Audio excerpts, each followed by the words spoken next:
All right. Pressure profiles versus flow profiles. So when we were reaching out to coffee experts to talk about flow and design the espresso machine, the decent, um, flow was all the buzz. And I'm not sure why. I think because chemically, flow is the most important thing when extracting materials in other fields. And so it's like flow, flow, flow, flow. Pressure doesn't even matter. We can make great shots if we just master flow. And that was just wrong, it turns out. So there are profiles that are flow profiled in the espresso machine and the decent, and they're quite hard to dial in at the moment. So take like the default flow profile for milk. I don't ever use that profile as it now stands. I'm not happy with it, and the reason is that it's incredibly hard to get your grind such that you don't go over 9.5 bar. And if you go over 9.5 bar, the puck then goes through its secondary compression, which is something we didn't know about 5 years ago. And then you get these incredibly muted flavors, tannins come out. Eventually, the puck channels enough that you get out of that high pressure situation and your shot looks good, but it doesn't taste good. So going above 10.5 bar generally doesn't yield good flavors. I'm sure there's research to be done here and to figure out what uses that ultra high pressure might have, but right now we don't know what to do with that. Where flow is useful is if you want to have a curve that follows the flow so that the shot doesn't speed up. You could use flow profiling to do that. But how do you know where that should be, right? Should you be at 1.5 mils per second, 2 mils per second, 1.6, 1.7? And the problem is if you go from 1.5 mils per second and you're, let's say, at 6 bar, and you go to 1.7 mils per second, you'll suddenly find you're at 10 bar because small changes in flow cause big changes in pressure. That's just physics.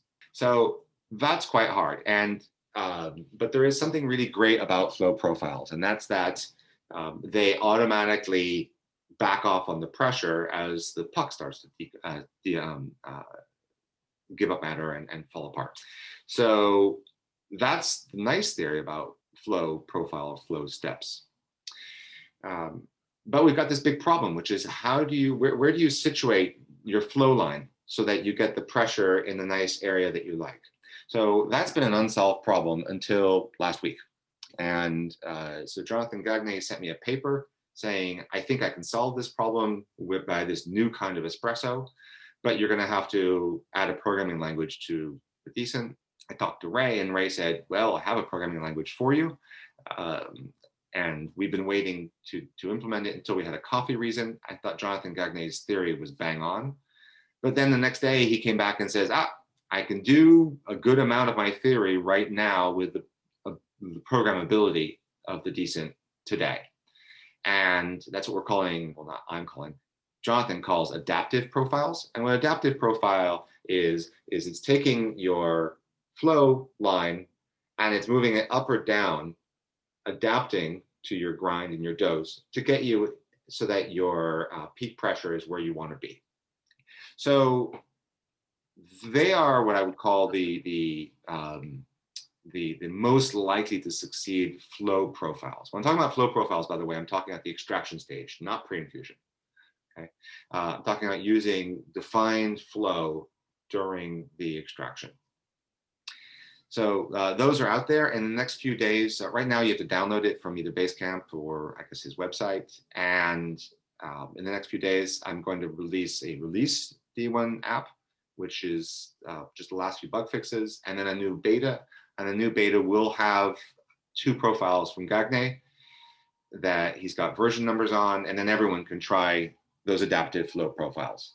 That's I mean, kind of super exciting, right? Because we made the decent with all this excitement around flow, and then we use it to watch the screen, but making shots with actually pure flow profiling hasn't been successful until Mr. Brainy shows up, which is great. So that's my answer.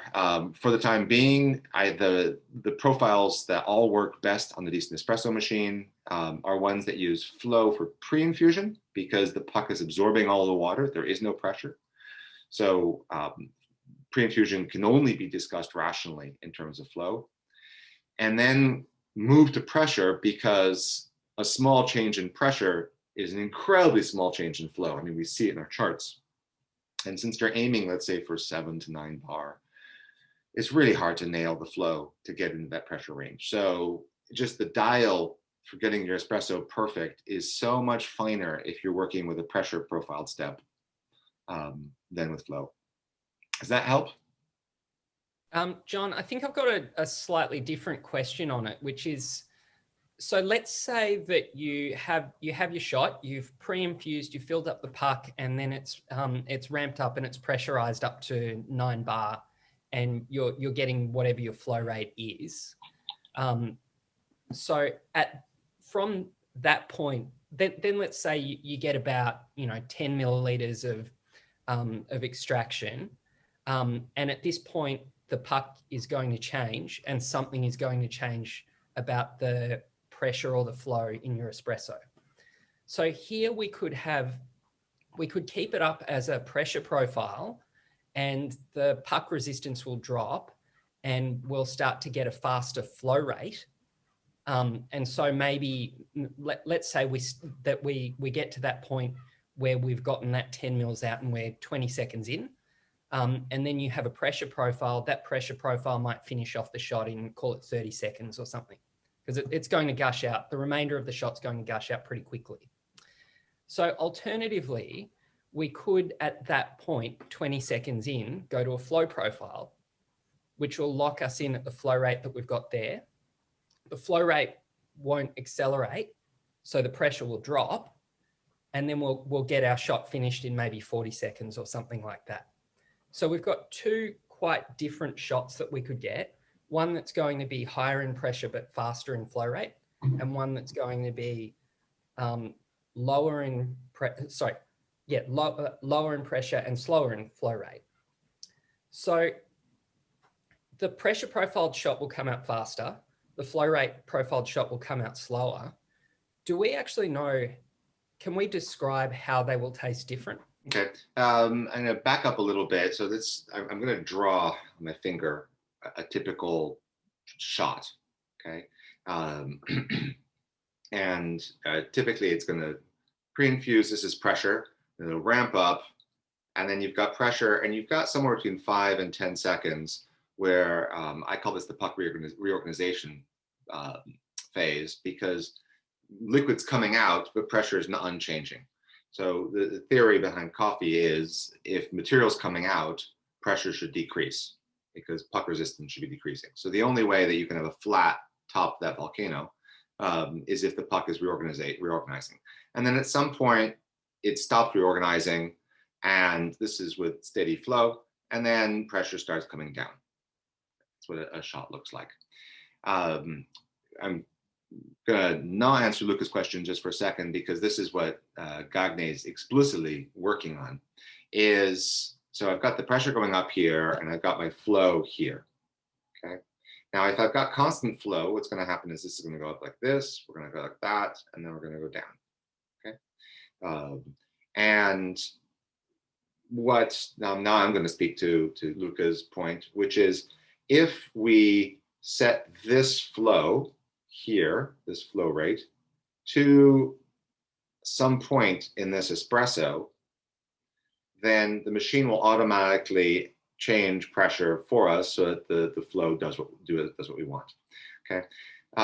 And Gagne's first adaptive profiles have anchored themselves to this first peak pressure.